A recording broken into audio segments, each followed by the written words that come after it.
Stay tuned for your weekly news review on STVS.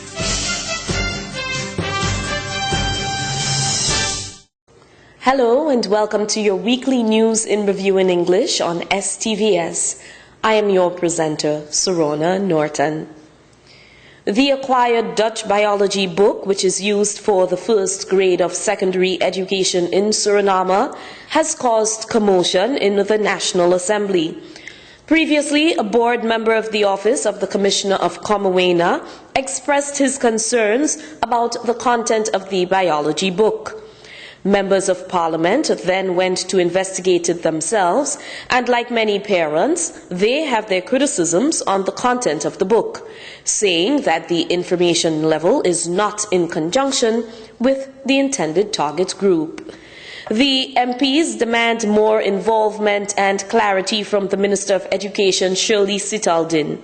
The living standards of the average Surinamese differ from those applied in Europe. A part of sex education in the biology book is not in par with the standards and values in Suriname. According to the legislators, the Surinamese education system should be more adjusted to the Surinamese situation. This for a better and more effective impact on the pupils and students. Suriname is one of the countries within the Caribbean region which suffers from the problem of counterfeit products. It is getting harder for the consumer to be able to distinguish between original and fake product. There are all kinds of counterfeit products such as clothing, electronic equipment, lamps, perfumes, medicine and car parts in the country. Brand owners and distributors are concerned, and they are doing everything to address the problem, but not always with the desired results. The matter was the subject at a seminar, Trademark and Brand Investigations. The purpose of the seminar was to inform the government and the private sector about developments in the area of counterfeiting. Representatives of the Customs Office, the Department of Economic Control Service of the Ministry of Trade and Industry, and various companies from the private sector have actively participated in the seminar. According to organizer Rampersad and Associates Limited, the counterfeiting or forgery of an existing product is a theft and should therefore be addressed. Albert Aline, chairman of the Consumer Circuit, argues that the consumer should never be deceived when buying a product. In Suriname, most counterfeit products are imported. On Friday, May 10, 234 deputy officers joined the police force of Suriname.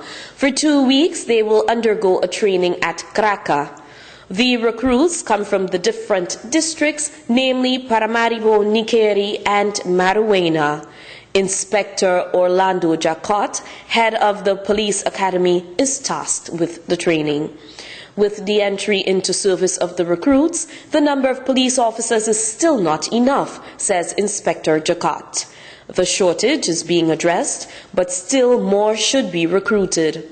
Of the 234 police officers, 35 are women. Nationwide, the police force of Suriname KPS held traffic control actions under the name Tigri Barba. One of the locations of these actions was the Johan Adolf Pengel Street. The reason is that drivers do not comply with the rules in traffic, resulting in life-threatening situations. Drivers were held based on driving without a license, driving with too dark tinted windows, and other matters. The next traffic control will be announced by the leadership of the KPS. The Academic Hospital Paramaribo Asset Pay has recently acquired a one-stop hearing shop. From now on, patients can be provided a hearing aid on their first appointment. Ralph Akrum, ENT specialist, says he does not just like to inform patients that they have a hearing problem or that their cochlea is damaged, that they are no longer able to hear. He also wants to offer them an immediate solution. The same day of the visit to the clinic, the patient can hear better, but that depends on the nature and level of hearing loss from which the patient is suffering. The AZP has recently acquired equipment with which a hearing test can be taken from a patient. This can indicate how bad the patient's hearing is. The device is custom made. The parts of the hearing aid are made by the Kennedy Foundation. The fire at the Surinamese Television Foundation STVS 20 years ago still remains a dark chapter in the history of the broadcasting company. That's according to Vivian Gordon, chairman of the Board of Trustees at the STVS. On Saturday, May 11, it was exactly 20 years ago that the big studio of the STVS burned down completely. Over the years, the employees have done their utmost to provide the community with good television productions, says Gordon. The STVS has since regained its position in the Surinamese society. The STVS has the task to provide the nation with the much-needed information. Gordon indicates that this year, the foundation will be laid for the construction of a new building. The chairman says finally that the future of the state's medium is looking very promising. The Social Security scheme will guarantee a good quality of life. This says Vice President Robert Amirali. On Sunday, 12 May, the consultancy firm KPMG presented the first pre-advice on the Social Security scheme at a one-day conference. The partners who participated in the conference are the Tripartite Consultation, the Council for Social Security of the Council of Ministers, and other government agencies. The subjects were raised were the general rules and the General Health Insurance AZV. The President of the Union Federation, Moederbond, Errol Snyders, who participated on behalf of the trade union in the tripartite consultation, said at the discussion that things should be organized if we are to have a good pension and a good general health insurance schemes. According to Vice President Amirali, the government is determined to implement the social program. About the status of the Social Security scheme, Amirali says the government is doing everything to make the system come into force at the beginning of 2014. The different pumping stations nationwide are functioning at 100%. That ensures Narendra Sukai, the coordinator of the pumping stations of the Ministry of Public Works OW, in a telephone interview with the STVS News. According to the coordinator, it's not due to the pumping stations that excess water in the districts cannot pump out smooth enough. Many sewer systems are clogged, causing the water not to flow quickly in order to be pumped out.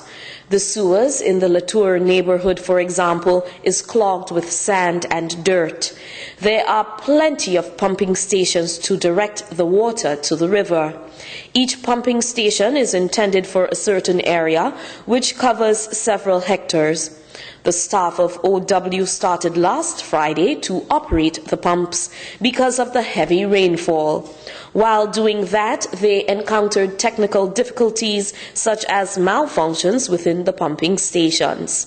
Nationwide, there are almost 23 pumping stations, and according to Sukai, the intention is to build even more. Legislation should be in order first before there can be talk of protection of database networks. Armand Snyders, Deputy Director of the Ministry of Labour, Technological Development and Environment, ATM, believes that with the licensing of foreign software, the customer is not directly protected. Suriname has, in the area of cybercrime, still no legislation. Persons who, in one way or another, access personal data via the virtual world receive no jail time. On Tuesday, an information session was held for Surinamese businesses, government and stakeholders. They were informed about the Barracuda firewall program. In Suriname, there have been no reports of cybercrime, but that doesn't mean it doesn't happen. Joan Sabayo, Managing Director of Crosby Solutions, also believes that Suriname should make haste with preparing legislation. The government has installed an e-government committee to develop a draft bill electronic transactions. Before e-government is a reality and all government data through a network are connected, the draft bill should be approved. The U.S. Embassy has made available an amount of approximately $34,000 to further reduce HIV/AIDS in Suriname. For different organizations, there is an amount made available in order to carry out projects for their target groups. This amount comes from the PEPFAR Foundation, the President's Emergency Plan for AIDS Relief of the U.S. government. This program is intended for HIV/AIDS in the world, says U.S. Ambassador for Suriname, J. Anania. The organizations which qualify for the financial aid are Caribbean Education Initiative, Foundation Lief de Volle Handen, the Nikeri AIDS Team, WIN Group, Pro Health Foundation, and Suriname Business Coalition Against HIV and AIDS.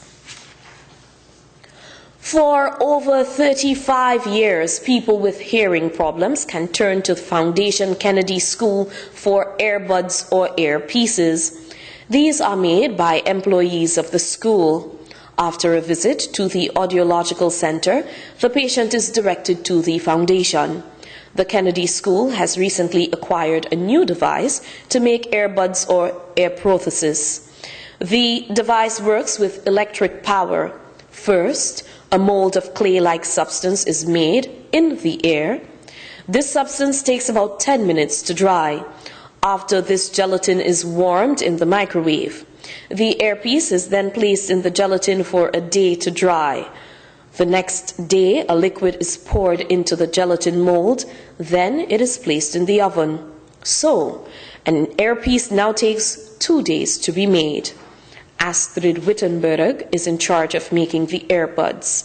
Per month, about 10 to 20 earpieces are made.